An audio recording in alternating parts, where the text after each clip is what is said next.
Vamos con otros asuntos en Buenos Días Canarias, porque las altas temperaturas que hemos venido padeciendo este verano ha venido a poner sobre la mesa las condiciones de trabajo de aquellas personas que trabajan a pleno sol. Queremos saber qué dice la normativa laboral al respecto. Hoy se encuentra con nosotros José Francisco Hernández, técnico en prevención de riesgos laborales de UGT Canarias. José Francisco, ¿qué tal? Muy buenos días. Hola, buenos días, ¿qué tal? Bueno, se han producido, que sepamos, 2 muertes por ola de calor en la península, en este caso. Creo recordarlo, el barrendero de Madrid, pero son muchos más los profesionales, aparte del barrendero o el operario de la construcción, son muchos más puestos profesionales los que trabajan a pleno sol.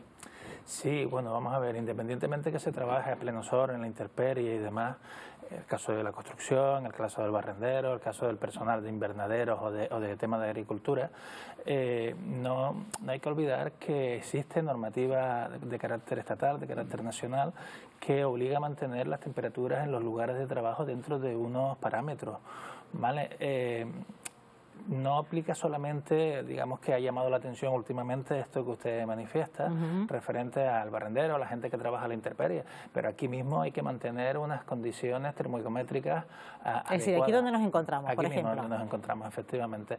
¿Qué normativa establece esto? Pues ahora mismo se acaba de aprobar un Real Decreto de climatización, ahorro energético, etcétera, que como principal virtud lo que tiene, en mi opinión, es que obliga a compatibilizar lo que se establece en este artículo 29 de este Real Decreto, las condiciones de climatización, con el Real Decreto 486/97 de lugares de trabajo. Como puede ver, habla de lugares de trabajo, prácticamente no establece excepciones. Sí lo hace el Real Decreto que se acaba de aprobar el 1 de agosto, donde se establece como excepciones pues centros educativos, sanitarios, hospitalarios, ¿no? Y en este caso, por ejemplo, ya que estamos hablando de este plan de ahorro energético actual que entraba en vigor hace apenas 24 horas, por ejemplo, el hecho de encontrarse en un interior con 27 grados, ¿según qué puesto de trabajo puede ser una temperatura excesiva?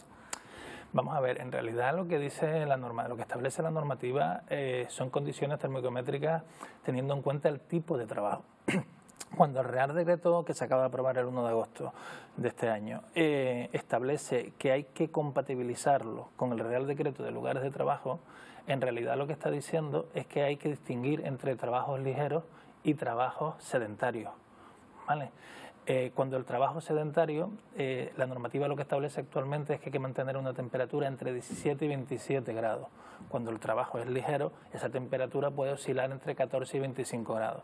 No olvidemos que es una temperatura de ámbito nacional y que no son las mismas condiciones climatológicas aquí en Canarias que en Soria, en Burgos o en cualquier zona de la parte norte de España, ¿no? Bueno, al margen de este último decreto, hasta ahora ha habido quizás también un desconocimiento de la normativa laboral respecto a la temperatura en la que debemos trabajar en una zona de confort. Hombre, no debería ser así porque esta normativa que comento, este Real Decreto 486, es del año 97.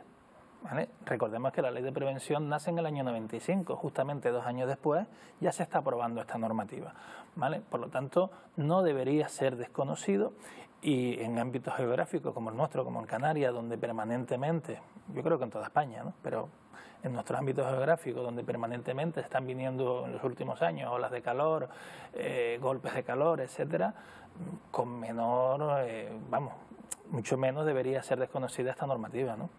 Bueno, en cualquier caso estamos hablando de personal que trabaja a pleno sol y quizás muchos responden a la pregunta de ¿cómo aguantas bajo el sol? Dice, bueno, pero es lo que toca, en verano siempre me toca trabajar de esta manera. Estamos quizás asumiendo que trabajar en esas condiciones es algo normal en determinada época del año, pero es que el cambio climático nos está llevando, y lo estamos viendo este verano, de que las temperaturas van a ir a más, ¿no? Claro, sin embargo, fíjese, ante eso yo he reflexionado en estos días y, bueno, y ya de hace tiempo, ¿no? Pero en estos días mucho más porque, bueno, por la invitación que me acaban de hacer, cuestión que agradezco. Vamos a ver, ya nadie desconoce cuándo se va a producir una ola de calor. Claro. O sea, en el siglo XXI estas olas de calor están anunciadas.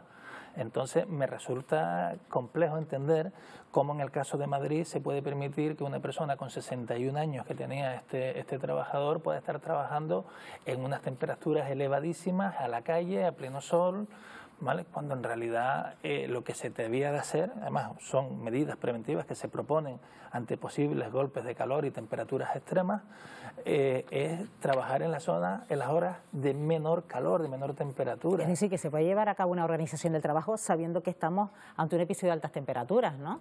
Por supuesto, vamos a ver, lo primero que tienen que saber ya de por sí los trabajadores y en general también los empresarios es que un golpe de calor, una temperatura extrema tiene determinados síntomas, produce determinados síntomas, confusión, mareos, falta de sudoración, aunque parezca paradójico, es decir, náuseas.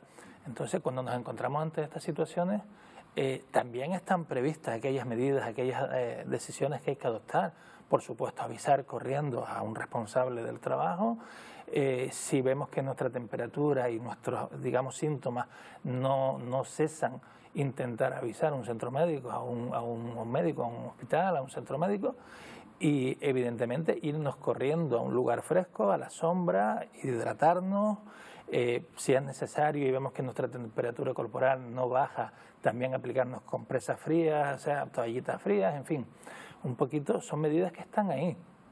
Previo a eso hay medidas organizativas que los empresarios deberían de tener en cuenta, entre otras, por ejemplo, lo que les decía anteriormente, planificar el trabajo conforme a lo que se prevé que van a ser las mayores horas o menores horas de calor.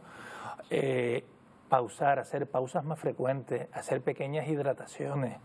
¿Vale? O sea, evidentemente hay muchas medidas que se pueden adoptar para evitar esto. Y usted habla de la edad también. ¿Cuánto influye la edad para sufrir un golpe de calor, ¿no? La edad, la condición física, son todas cuestiones que influyen en evitar este tipo de patología, de síntomas, ¿no? Con los golpes de calor. ¿Por qué? Porque la edad, aunque puede parecer que da igual, que hay personas con una edad avanzada que se mantienen en forma, es verdad que cuanto mayor edad tenemos, más fácil nos deshidratamos, tenemos menos necesidad de consumo de agua, de consumo hídrico, y lo que hacemos es deshidratarnos con más facilidad.